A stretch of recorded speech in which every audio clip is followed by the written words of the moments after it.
이번 시간에는 사회복지협의회부터 진행을 하겠습니다. 사회복지협의회 언제나 나오는 단골 문제 아니겠습니까? 사회복지협의회는 간략하게만 한다면 순수 민간단체임에도 불구하고 법정단체입니다. 그래서 법적 근거를 사회복지사업법에 이렇게 규정을 하고 있습니다. 그리고 이 사회복지협의회는 이미 우리가 법률을 통해서도 여러분들이 알고 있으리라고 보겠습니다만은 중앙협의회, 시도협의회, 시군구 협의회가 있는데 문제는 중앙협의회와 시도협의회는 필수기구입니다.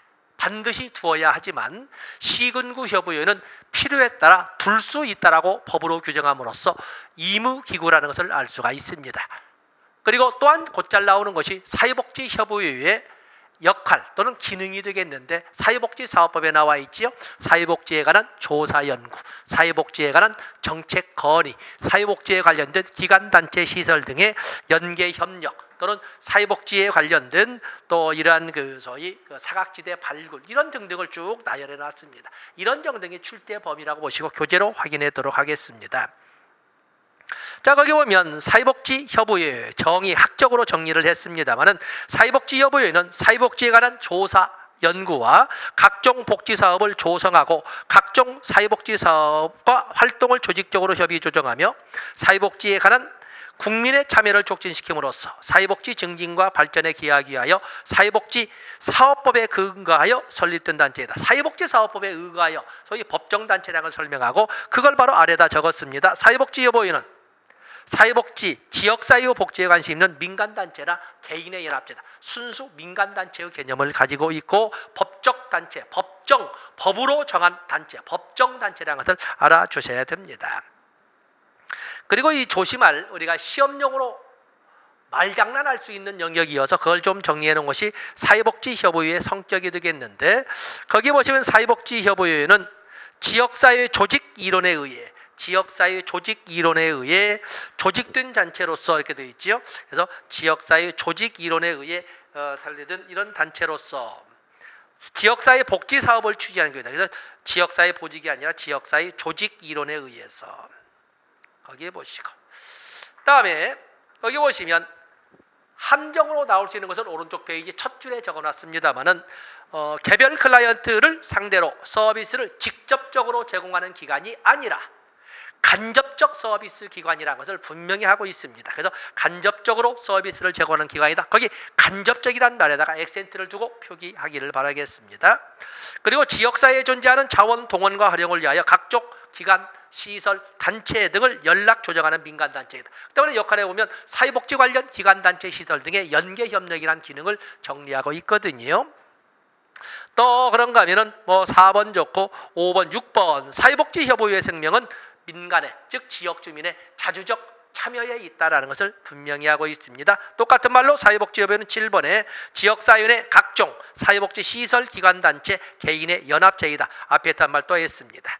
그리고 9번의 사회복지협의회는 사회복지사업법에 의거한 법정단체이지만 9번에 간공서가 아니라 민간단체라는 것도 꼭 확인해 주셔야 됩니다. 다른 건 잘 보시겠죠?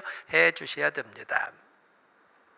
다음에 거기 사회복지협의회 설치 나와 있죠. 사회복지협의회 설치가 이렇게 나와 있습니다. 사회복지협의회 설치에서 여러분들은 첫 줄에 거기 33조 규정을 보시면 사회복지에 관한 업무를 수행하기 위하여 중앙협의회, 시도협의회를 두며 되어 있죠. 두며 거기까지는 중앙협의회와 시도협의회는 필수기구라는 걸 정리를 했는데 필요한 경우에는 시군구 단위의 시군구 사회복지협의회 즉 시군구협의회를 둘 수 있다. 이렇게 해서 그 함정을 꼭 여러분들은 피해 가셔야 되겠습니다. 또 사회복지협의회의 법적 성격은 사회복지법인으로 보지만 사회복지법인의 규정에서 특히 재산 소유 규정은 적용하지 않는다라는 것도 같이 박스 참고자료와 더불어 정리를 했습니다. 페이지를 넘어가 보시면 사회복지협의회의 원칙 나와 있습니다. 사회복지협의회의 원칙. 지역사회 주민들의 복지욕구 충족 이렇게 되어 있는데 지역사회 주민들의 복지욕구를 파악하여 충족시킨다. 당연한 작은 글씨를 읽어드리는 건 시간 낭비군요.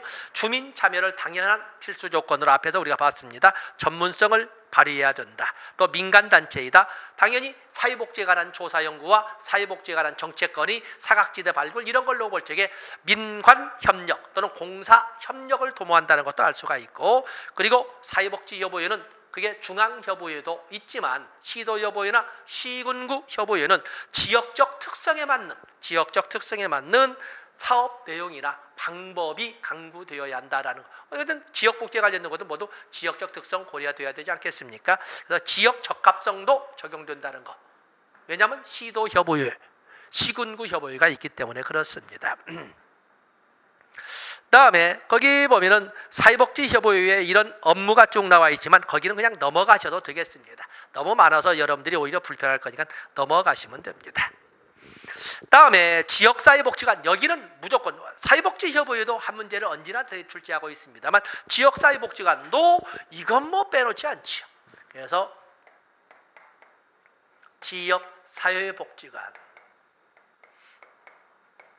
지역사회복지관의 개요를 우리가 정리를 해보시면, 우리가 보면 지역사회복지관의 기원은 인보관 운동에서 찾지 않습니까?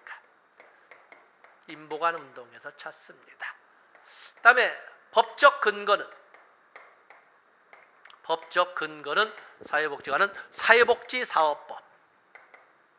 사회복지사업법이지요. 사회복지사업법의 종합 사회복지시설로, 그렇기 때문에 성격으로 이렇게 정리를 하면 여기는 종합 사회복지시설이 되겠어요. 물론 이 정의까지 적는다면 지역사회의 인력과 시설을 갖추고 줄바꿔서 지역사회의 인적 물적 자원을 동원하여 지역사회의 문제를 중심으로 줄바꿔서 종합적 서비스를 제공하는 사회복지시설, 이렇게 정의하지 않습니까? 그렇기 때문에 사회복지사업법의 근거, 법적 근거를 두고 있는 종합 사회복지시설이라는 것을 알 수가 있습니다. 이 지역사회복지관의 대상은 당연히 사회복지사업법 규정에 의해서 지역 주민을 원칙으로 하고 있는 거지요.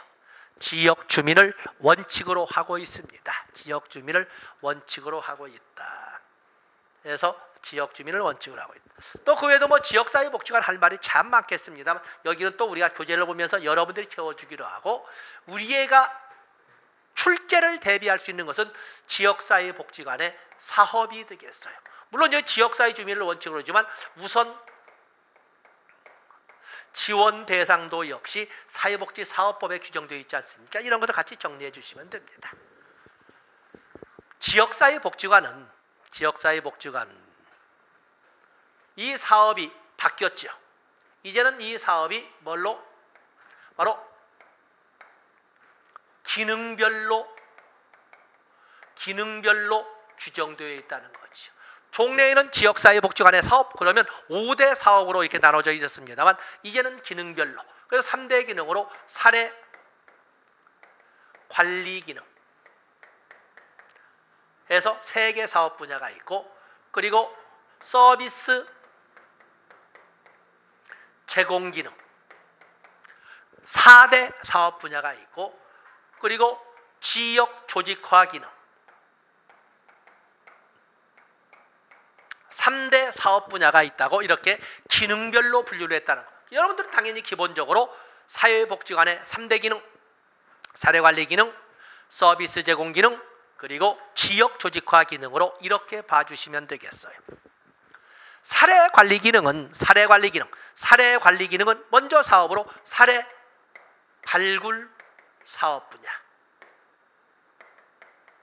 또 사례 개입 사업 분야, 또 하나는 좀 다르게 서비스 연계 사업 분야로 3개의 사업 분야가 있다고, 이렇게 사례관리 기능에는 3개의 사업 분야를 규정하고 있습니다. 그에 비해서 서비스 제공 기능은 4개의 사업 분야로 이렇게 설명을 하고 있는데, 4개의 사업 분야로 해서 여기 보면 가족 기능 강화 사업, 가족 기능 강화 사업, 지역사회 보호 사업, 지역사회 보호 사업. 또 그러면 청소년이나 노인을 대상으로 하는 교육, 문화 사업. 또 그런가 하면 취업 알선이 필요한 사람을 위한 소위 자활 지원 사업.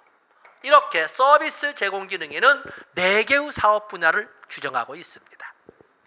그에 비해서 지역 조직화 기능에는 3개의 사업 분야를 설명하고 있는데, 지역 조직화 기능에는 지역 먼저 복지 네트워크 사업, 그다음에 지역 조직화의 실질적인 주체 주민 조직화 사업, 또 자원, 지역사회에는 많은 인적 물적 자원들이 있지 않습니까? 이런 것처럼 자원 발굴 및 관리 사업, 관리 사업. 자, 이렇게 3개의 사업으로, 그래서 먼저 여러분들 기본적으로 여기 나와 있는 것처럼 사례 관리 기능 3개, 서비스 제공 기능 4개, 지역 조직화 기능 3개.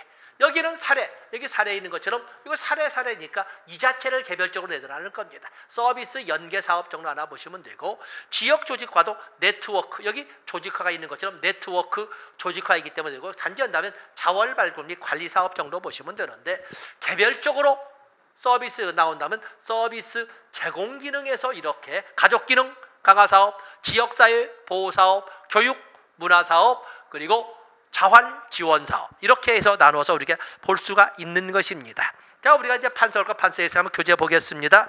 교재를 보시게 되면 사회복지관의 정의, 지역사회의 일정한 시설과 인력을 갖추고 지역사회의 인적 물적 자원을 동원하여 지역사회 복지를 중심으로 종합적 사회사업을 수행하는 사회복지시설, 종합사회복지시설이라는 것을 분명히 말하고 있습니다. 그래서 이 지역 보면은 사회복지사업법 시행규칙이 규정한 설치 운영 기준에 관한 사항 및 사회복지관 사업은 2005년부터 지방자치단체 사업으로 바뀌었다. 그건 우리는 이 기본적으로 알고 있죠. 사회복지가 2005년부터 지방사업으로 이양되었다는 것을 알 수가 있습니다. 연역 것까지 됐고, 그 밑에 보시면 어쨌든 사회복지관이 본격적으로 확대 증설되는 것은 1980년대에 있다. 1980년대. 83년에 사회복지관 운영에 대한 국고보조가 규정되고 88년에 7번, 8번에 나와 있죠. 그걸로 볼 적에 지역사회복지, 재가복지 이런 등등이 시설보호에서 바뀌게 되는 과정, 또 지역사회복지관이 확대 증설되는 과정은 1980년대 후반이다라고 이렇게 해서 여러분들이 봐주시면 됩니다. 그다음에 사회복지관의 운영 원칙은 당연히 지역사회, 지역성이죠. 지역성. 페이지 넘어가면 전문성, 책임성, 자율성, 통합성, 투명성, 중립성, 또 자원 활용은 지역사회의 인적 물적 자원을 활용해야 된다는 원칙에서 자원 활용의 원칙이 쭉 있는데, 여기에는 포괄성의 원칙은 없습니다. 포괄성의 원칙은 비현실적이지 않아요. 포괄성은 클라이언트가 요구하는 어떠한 요구도 결코 소홀함이 없어야 된다라고 하는데, 지역 주민들 모든 사람의 무궁무진한 이런 욕구를 다 포괄할 수는 없는 거거든요. 그래서 포괄성은 없습니다. 통합성도 있고 책임성도 있고 투명성도 있고 자원 활용도 있고 다 있지만 포괄성은 없다는 걸 하나 좀 변칙으로 정리를 하겠습니다. 그다음에 사회복지관 사업의 대상은 조금 전에 우리가 노트 정리한 것처럼 당연히 원칙은 지역사회 주민 아니겠습니까? 지역사회 주민인데 언제나 사회복지관을 포함한 모든 사회복지 실천에서 사용하는 자원은 언제나 부족할 수밖에 없습니다. 아무리 채워도 결코 클라이언트라고 할 수 있는 또는 지역 주민의 욕구 증가에 대해서는 부족할 수밖에 없는 거거든요. 그래서 거기에 보면은 우선 사업 대상이나 우선 지원 대상을 사회복지사업법에 규정하고 있습니다. 그래서 국기법에 의한 수급자와 차상위 계층, 또 노인, 장애인, 다문화 가족, 한부모 가족, 직업이나 취업 발전이 필요한 사람, 또 보호나 교육이 필요한 유아, 아동, 청소년, 기타 지역 주민, 이렇게 우리가 볼 수가 있습니다. 그러면서 우리가 따라오는 것이 바로 지역사회복지관의 사업을 정리를 하되 세세 분류까지는 나가지 않았습니다만은 기능별로 분류하고 그리고 기능별로 나눠진 3개 4개, 3개로 이루어진 사업 분야를 직접 여러분 손으로 지금 판서하신 것입니다. 그래서 거기에 박스에 보시면 사례 관리 기능, 그리고 서비스 제공 기능, 그리고 지역 조직화 기능으로 크게 3개로 나누되 사례 관리 기능의 사례 발굴 사업, 사례 개입 사업, 서비스 연계 사업. 제일 끝에 오른쪽 페이지 끝에 지역 조직화 기능으로서는 복지 네트워크 사업, 주민 조직화 사업, 자원 개발 및 관리 사업. 그리고 개별적으로 나올 수 있다고 볼 수 있는 것은 서비스 제공 기능으로서 서비스 제공 기능으로 가족 기능 강화 사업, 지역사회 보호 사업, 그리고 교육 문화 사업, 자활 지원 사업 이렇게 해서 4개 세부적인 것도 있습니다만 그렇게 정리를 했습니다. 다음에 페이지를 넘어가 보시면 지역사회 복지관의 기능과 역할도 정리했지만 거기까지는 뭐 보라고 하지 않겠습니다. 그건 넘어가십니다. 다음에 판서하지는 않습니다만 재가복지 봉사센터가 있습니다. 재가복지 봉사센터가 이렇게 있는데 거기 재가복지 봉사센터는 거기에 좀 하나 체크할 것이 아까 우리가 사회복지관은 지역사회의 인적, 물적 자원을 지역사회의 인력과 인적, 소위 인력과 시설을 갖추고 인적, 물적 자원을 동원하여 종합적인 서비스를 제공 이렇게 나와 있는데 그러면 재가복지 봉사센터는 거기 오면 재가복지 봉사센터. 재가복지 봉사센터라 하면 지역사회에서 일정한 시설과 전문 인력 이건 사회복지관 같잖아요. 그런데 자원봉사자를 갖추고 거기다 체크를 하셔야 되겠지요. 그래서 재가복지 봉사센터가 갖춰야 될 조건은 인력과 시설 뿐만 아니라 자원봉사자도 갖추어져야 한다는 것입니다. 그래서 사회복지 시설을 말한다라고 되어 있습니다. 거기 오면 오른쪽에 보시면 재가복지 봉사센터의 기능과 역할과 운영 원칙을 같이 정리를 했습니다. 출제 비중은 좀 현재 약하다고 보겠습니다만은 그러면 조사, 진단, 서비스 제공, 자원 동원 활용, 평가, 교육, 또 연대의식 고취 이런 것도 좋습니다만 운영 원칙을 하나 예상으로 해서 가져가도록 하겠습니다. 재가복지 봉사센터는 앉아서 찾아오면 그때서 도와주는 소극적보다는 적극적으로 찾아가는 아웃리치와 같은 적극성의 원칙, 능률성의 원칙. 왜냐하면 전문 인력 또는 한정된 자원 또 제한될 수밖에 없는 시설 이런 거이기 때문에 보다 높은 능률성을 도모해야 된다 해서 능률성의 원칙. 다음은 연계성이라고 해서 서비스 연계도 되지만 그러기 위한 연관, 관련 기관 간 협력성도 말하는 거죠. 연계성의 원칙, 그리고 자립성의 원칙. 4개 그냥 다 넣어보시면 됩니다. 다음에 재가복지 봉사센터의 대상자의 범위가 나와 있는데 대상자의 범위. 국기법상의 수급자, 다음에 저소득 가정으로서 재가복지 서비스가 필요하다고 인정되는 자, 또 그런가 하면 별표하실 것은 신고시설자가 아니라 신고시설이 아니라 미신고시설 생활자, 미신고시설 생활자, 또 재가복지를 필요로 하는 주민 등을 대상자로 하고 있습니다. 특히 다른 건 다 어떻게 쓰겠습니다만 신고시설이 아닌 미신고시설의 생활자를 가지고 여러분들이 언급을 해 주시면 되겠습니다. 다음에 페이지를 넘어가 보시면 사회복지 공동모금회가 있죠. 사회복지 공동모금회. 거기 보면 사회복지 공동모금회의 사회복지 공동모금의 필요성 등을 이렇게 언급을 하고 있는데 먼저 연역을 좀 적어보고 읽어보도록 하겠습니다. 사회복지 공동모금회.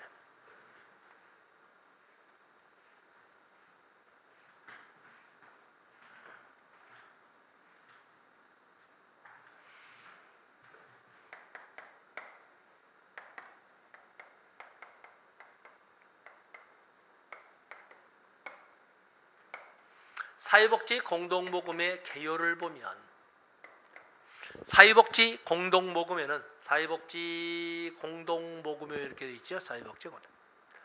사회복지 공동모금회 설립은 정관을 작성하여 보건복지부 장관의 인가를 받음으로써 설립됩니다. 인가사항입니다. 보건복지부 장관의 인가. 이 연역을 보면 1997년 사회복지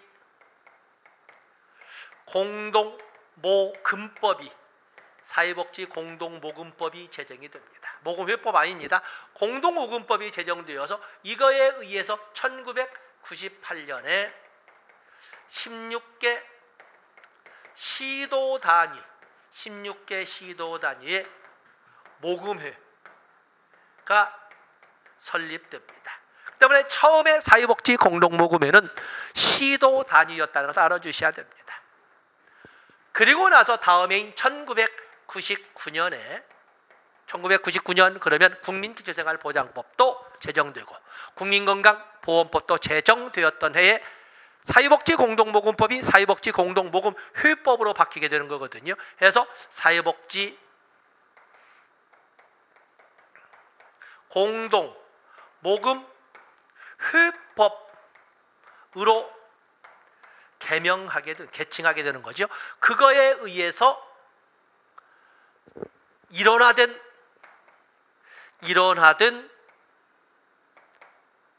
모금회, 중앙에 일원화된 모금회로 바꾸면서 시도 단위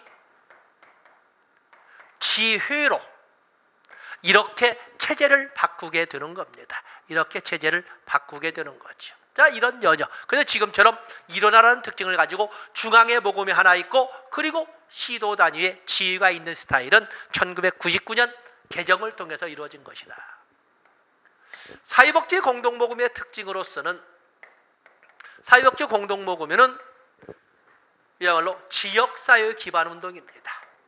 지역사회 기반 운동으로서 그러면서 경기도에서 모금되었다고 해서 경기도에서만 쓰는 것이 아니라 전국적 단위로 그걸 활용해서 쓰게 됩니다. 그렇기 때문에 지역 단위를 기반으로 하는 운동이고 하지만 그러나 이건 전국적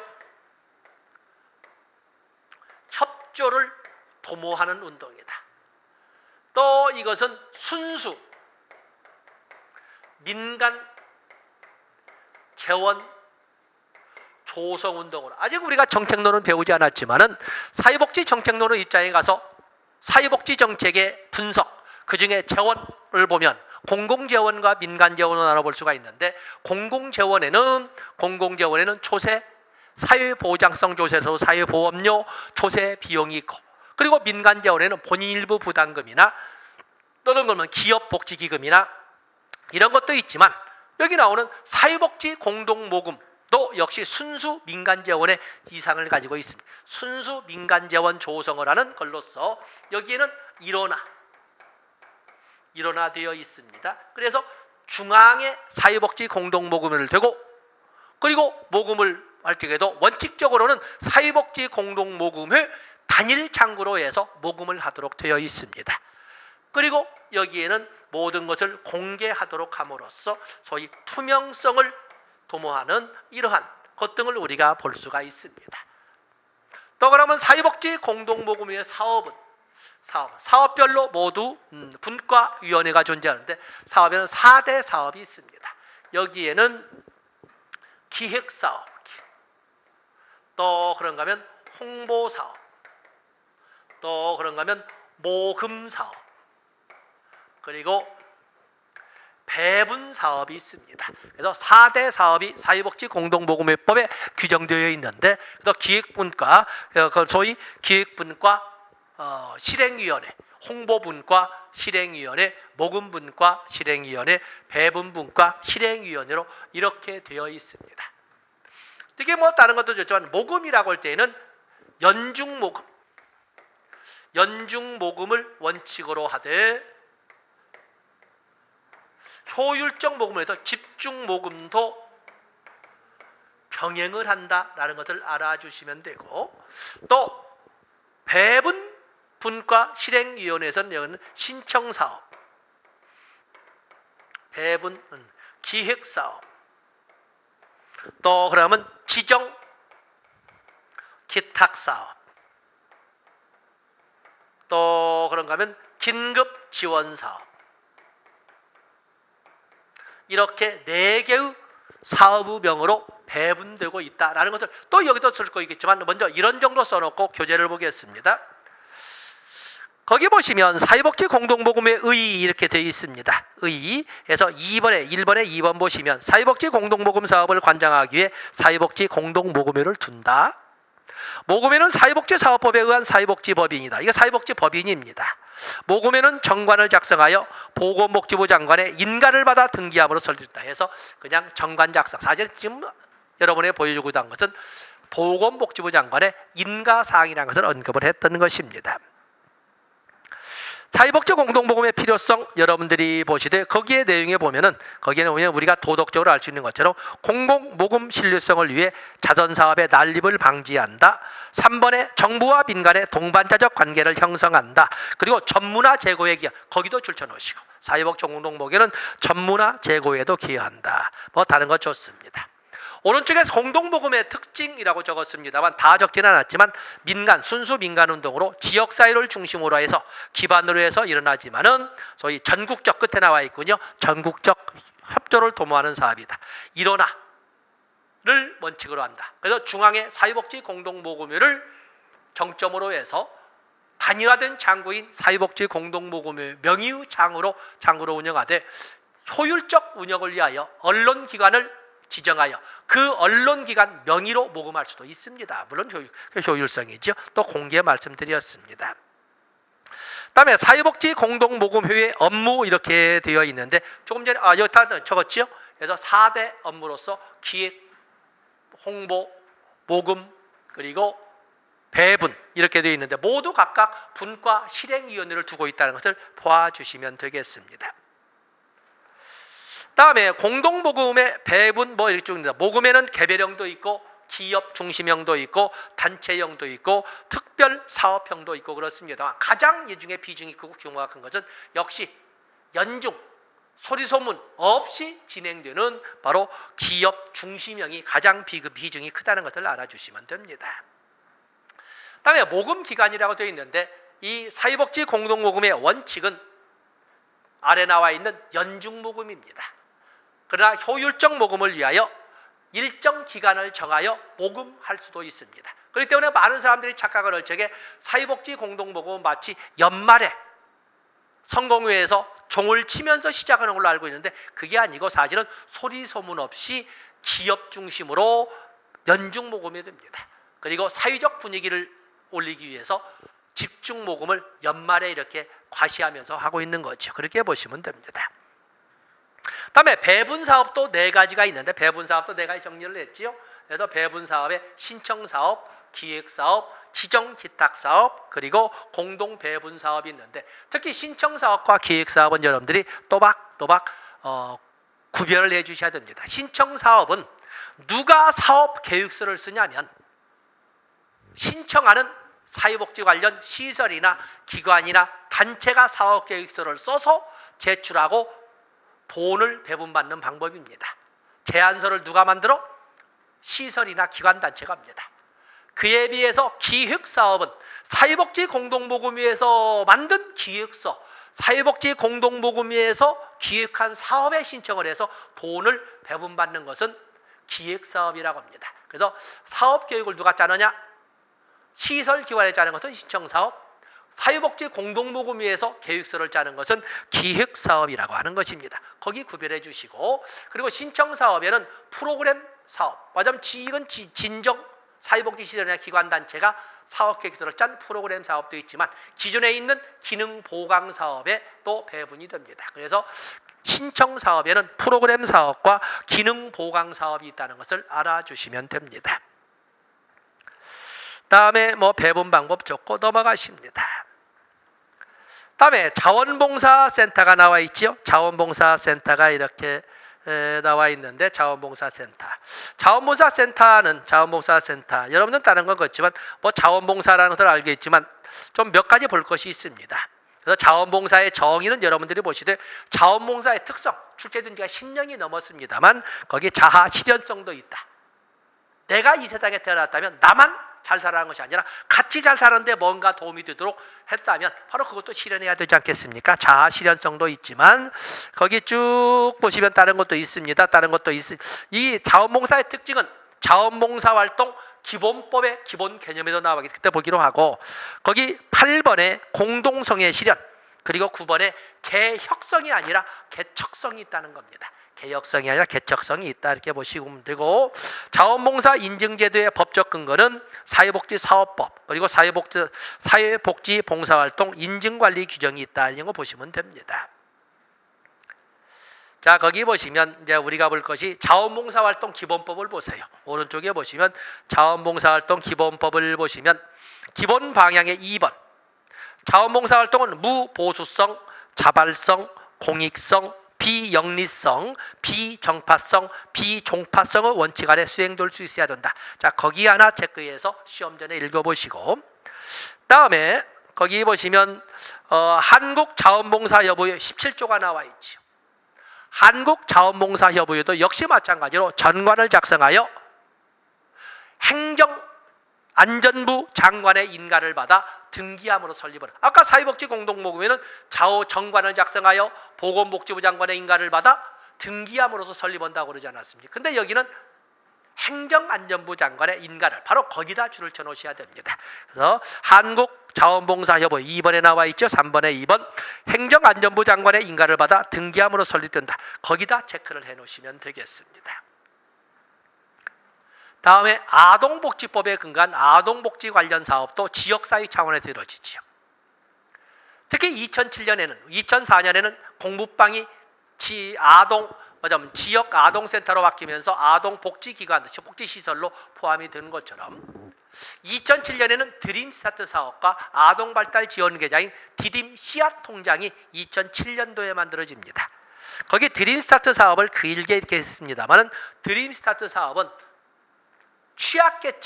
취약계층의 아동, 구체적으로 0에서 12세. 왜 0세야? 임산부가 포함되기 때문에 그렇습니다. 12세는 초등학교까지를 정리하기 때문에 그렇습니다. 또 12세라고 적었지만 설사 12살이 넘었어도 초등학교를 다니고 있으면 대상에 포함을 시킵니다. 그래서 취약계층의 아동을 대상으로 맞춤형 통합 서비스를 제공하고자 하는 사업을 드림스타트 사업이라고 합니다. 드림스타트 사업이 추구하는 가치는 기회 평등을 구현하자는 것입니다. 아무리 가난한 애들로 가난한 가정에 태어났다 하더라도 교육의 출발은 같아야 된다라고는 기회 평등을 구현하고자 하는 평등에는 기회 평등도 결과적 평등도 다 있지 않습니까? 여기는 기회 평등을 구현하는 제도가 되겠습니다. 그래서 거기 1번의 정의를 보시면 취약계층 아동에게 맞춤형 통합 서비스를 제공하여 공평한 출발 기회를 보장함으로써 이렇게 주체적 가운데 나와 있죠. 거기다 줄을 쳐놓으시면 됩니다. 다음에 거기 쭉 내려와서 추진 배경이라는 건 보시되 3번의 지원 대상 0에서 12세라고 할 때 조금 전에 말씀드렸죠. 임산부가 포함되기 때문에 그렇다는 거. 그리고 12세라는 것은 초등학생을 대상으로 한다는 점에서 12세라고 하는 것이고 여기는 적지 않았지만 설사 12세가 넘었다 하더라도 초등학교를 다니고 있다면 그 대상 범주에 들어간다는 것을 알아주시면 되겠습니다.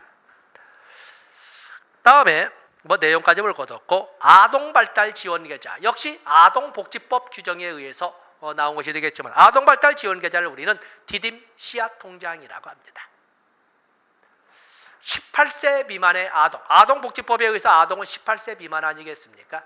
18세 미만의 아동에게 그가 4만 원 이내에 적립을 하게 되면 보호자나 후원자의 지원을 받아서 적립을 하게 되면 지방자치단체에도 똑같은 금액을 매칭 펀드로 같이 적립을 해 주어서 18세가 넘어서 독립하고자 할 때 종잣돈으로 사용할 수 있도록 해주는 바로 이런 하나의 소위 자원 또는 자금 지원 사업을 아동발달지원계좌 디딤 씨앗 통장이라고 하는 것입니다. 적립하는 금액은 4만 원이 넘어도 상관이 없습니다. 4만 원이나 10만 원을 적립해도 다 좋습니다만 단지 지방자치단체가 매칭펀드로 같이 적립해 주는 금액은 상한선 4만 원까지라는 것입니다. 그죠? 그래서 거기 한번 보겠습니다. 아동발달 지원 계좌 디딤시아 통장은 보건복지부에서 2007년부터 시행하고 있는 저소득층 아동의 자산 형성 사업이다. 매월 일정 금액을 저축하면 국가에서도 4만 원 이내 같은 금액을 적립해 주는 방식으로 한다. 그래서 몇만 원을 적립하든 간에 국가에서는 상한선 4만 원까지를 같은 금액으로 적립해서 자산을 형성하도록 해준다라는 것을 말하고 있습니다. 그래서 거기 2번에 있는 걸로써 읽어보시고, 내용은 지원기간 만 18세 미만까지 지원 정보는 지방자치단체가 매칭 지원을 하게 되는데, 거기 보면은 매칭 지원은 만 18세 미만까지만 지원해주지만 그 금액을 계속 저축할 수 있는 기간은 만 24세까지 또 지속적으로 저축은 가능하다. 그러나 지방자치단체가 매칭펀드로 돈을 대주는 기간은 만 18세 미만까지다라는 것만 알아주시면 됩니다. 자, 나머지 보시면 되겠어요. 다음에 페이지를 넘어가 보시면 주민참여가 나와 있죠. 주민참여도 교재다 보니까 방만한 내용을 이렇게 정리를 했습니다만은, 주민참여, 지역 주민들이 공식적인 정부의 의사결정 과정에 관여하여 주민들의 욕구를 정책이나 계획에 반영되도록 하는 적극적 노력을 말한다. 보통 우리가 정책론에서 바라보는 소위 급여의 내용으로 본다면 현금급여, 현물급여, 바우처, 기회도 있지만, 여기는 주민의 권력을 개입시키는 노예다. 권력이란 급여를 주민들에게 부여하는 것을 주민참여라고 할 수 있다. 이렇게 봐주시면 되겠습니다. 나머지 읽어보시되, 거기 보시면 2번의 주민참여의 구성요소, 참여 후 주체는 주민이다. 공식적 정부의 정책이나 계획의 작성, 결정, 집행에 관여하는 행위이다. 주민의 열망이 반영되도록 하는 적극적인 노력이다. 이런 말들을 쭉 정리를 했습니다. 주민참여의 효과, 긍정적 측면, 부정적 측면, 여러분들 읽어보시되 별표하실 것은 주민참여의 형태가 되겠습니다. 주민참여의 형태. 자, 거기서 보면은 거기 아론슈타인이 제시한 주민참여,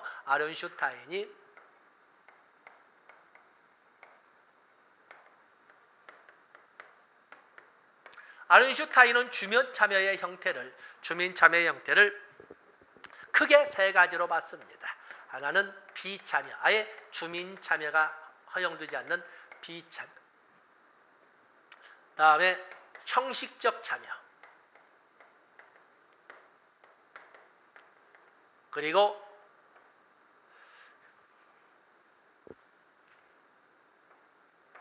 주민 권력. 이렇게 세 가지로 하되, 비참여에는 아예 주민의 참여를 허용하지 않는 것을 말합니다. 주민의 참여를 허용하지 않는 것을 비참여라고 하는데, 여기에는 조작과 치료를 이렇게 들고 있습니다. 조작, 치료, 진단, 처치, 처방, 실험, 이런 것 등은 주체나 전문가만이 쓰는 용어입니다. 때문에 주민들은 개입이 허용되지 않습니다. 형식적 참여는 세 가지로 이렇게 설명을 하는데, 형식적 참여에는 유형은 참여하는 것, 또 주민의 의사를 들어주는 것처럼 보이지만, 이미 원칙적으로 결정은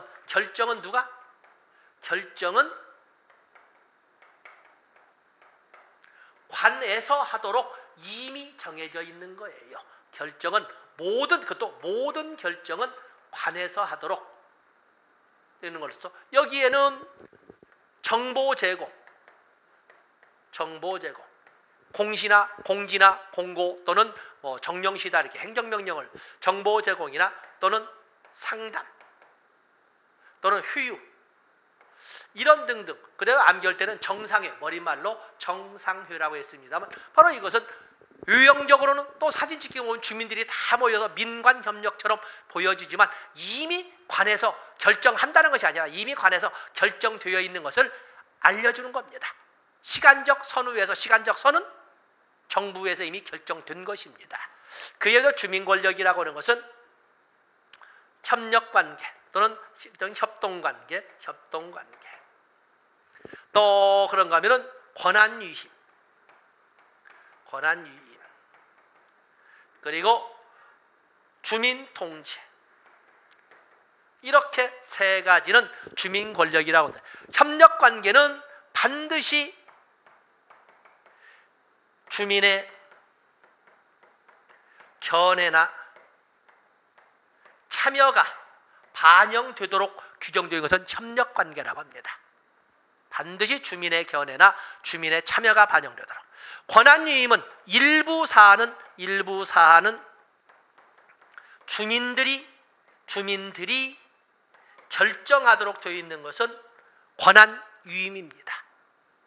그에 비해서 모든 사안을 주민들이 결정하고 집행하도록 되어 있는 것은 바로 주민 권력 중에 최상위에 있는 주민 통제라고 하고 있는 것입니다. 바로 이것은 주민 권력이라고 합니다. 이 8개의 차례를 여기는 보통 암기할 때 조치하다, 조작 치료에서, 여기는 정상회에서 만납시다 라고 이렇게 암기를 했습니다. 정상회.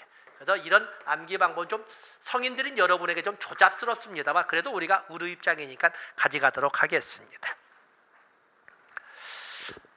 해당 주민과의 페이지를 넘어가 보시면 해당 주민과의 대화 유도를 통해 수행할 수 있는 방법으로서는 집단 사고를 통한 창의적인 대안을 찾아내는 델파이 기법이나 또는 소집단 투표 의사결정 기법으로서 명목 집단 기법 또는 민관 협력에서는 샤레트 기법도 있습니다. 주민들과 관에서 또는 정치인들이 같이 모여서 세미나하는 방식 또는 스터디 그룹을 만들어서 공부하는 방식으로 대화를 하고 의견을 교류하면서 정책을 만들어가는 방법은 샤레트 기법이라고 합니다. 또 그러면 집단적 사고를 통한 창의력 개발 기법으로 활용하는 집단적 의사결정 방법으로 브레인스토밍도 있습니다. 행정론에서 볼 때 이거 델파이 기법이나 명목 집단 기법이나 브레인스토밍 또는 여기 있으면 샤레트 기법과 같은 경우는 의사결정 기법 중에 집단적 의사결정 기법으로 우리가 활용할 수가 있는 것입니다.